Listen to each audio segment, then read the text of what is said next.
Seperti dilansir dari kajian ilmiah yang dilakukan oleh Friedrich J. F. Wiesel pada bulan Februari tahun 2020 silam, bahwa kaki merupakan struktur sensoris penting dalam mekanisme kontrol postural. Hal ini berarti secara langsung dan seringkali satu-satunya antara tubuh dan tanah. Kaki memungkinkan kita untuk merasakan dan berinteraksi dengan lingkungan kita. Informasi sensoris yang disediakan oleh otot dan afren kulit di kaki berkontribusi pada kemampuan kita untuk berdiri tegak, dan goyangan postural diperlukan untuk mendeteksi posisi dan gerakan tubuh. Penurunan sensitivitas kulit telapak kaki terjadi secara alami seiring bertambahnya usia dan sebagai akibat dari gangguan neurologis, termasuk berbagai neuropati perifer, yang etiologi terseringnya adalah diabetes mellitus atau efek kemoterapi. Penurunan sensitivitas ini sering dikaitkan dengan kontrol postural yang lebih buruk dan peningkatan risiko jatuh pada populasi ini.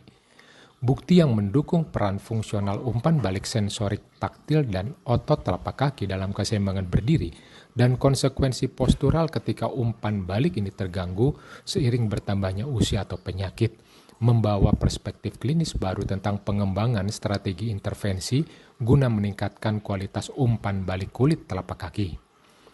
Pendekatan ini juga tampaknya menjanjikan dalam pengelolaan pasien dengan gangguan keseimbangan, sindrom nyeri kronis tertentu, penyakit neurologis, atau pasien yang berisiko jatuh.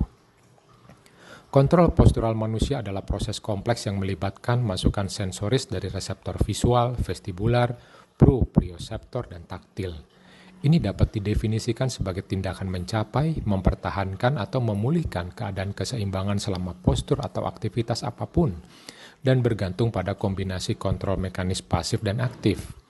Kontrol pasif mengacu pada kekakuan dan sifat kinematik sendi, serta efek yang diberikan oleh gravitasi pada sendi tersebut.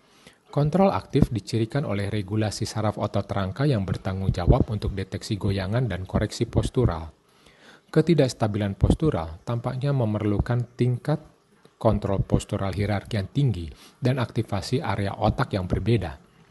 Efek fasilitasi ketidakstabilan postural pada jalur kortikospinal telah diamati dan dapat bergantung pada tingkat aktivitas motorik dengan latar belakang yang ada.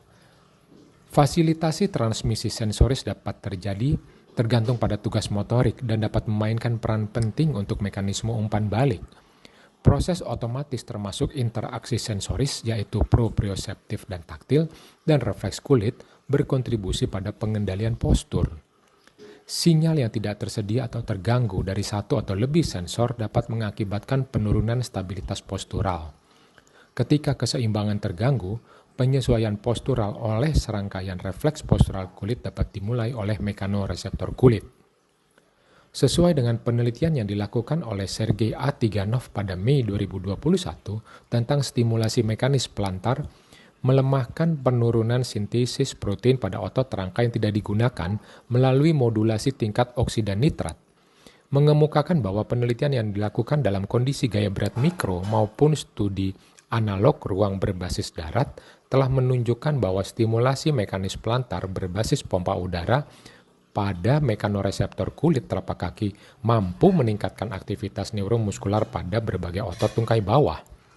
Jenis stimulasi ini mampu melemahkan efek atrofi otot rangka dan gangguan fungsi otot yang diinduksi oleh pelepasan muatan. Efek stimulasi mekanis pelantar pada jalur pensinyalan anabolik pada otot soleus setelah suspensi tulang belakang selama seminggu dapat menjelaskan efek stimulasi mekanis pelantar pada proses anabolik yang bergantung pada oksida nitrat. Telapak kaki distimulasi dengan frekuensi inflasi 1 detik dan deflasi 1 detik dengan total 20 menit, diikuti istirahat 10 menit. Siklus ini diulang selama 4 jam sehari. Terdapat penurunan massa otot soleus selama 7 hari yang tidak dicegah oleh stimulasi mekanis pelantar.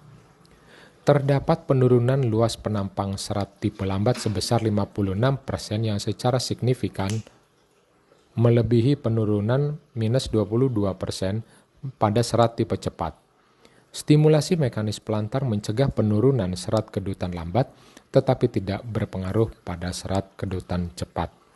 Stimulasi mekanis pelantar mencegah penurunan sintesis protein sebesar 63% setelah 7 hari serta perubahan pada beberapa regulator sinyal anabolik utama, seperti P70S6K, 4E BP1, GSK3 beta, EF2, P90RSK.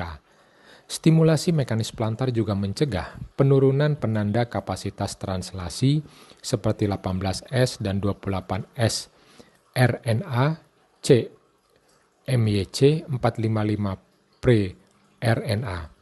Beberapa efek stimulasi mekanis pelantar pada sinyal anabolik diubah karena pemberian inhibitor NO sintase. Dengan demikian, stimulasi mekanis pelantar mampu mencegah sebagian proses atrofi pada otot soleus selama 7 hari yang memengaruhi serat otot tipe lambat. Efek ini dimediasi oleh perubahan jalur pensinyalan anabolik dan mungkin bergantung pada aktivitas NO sintase.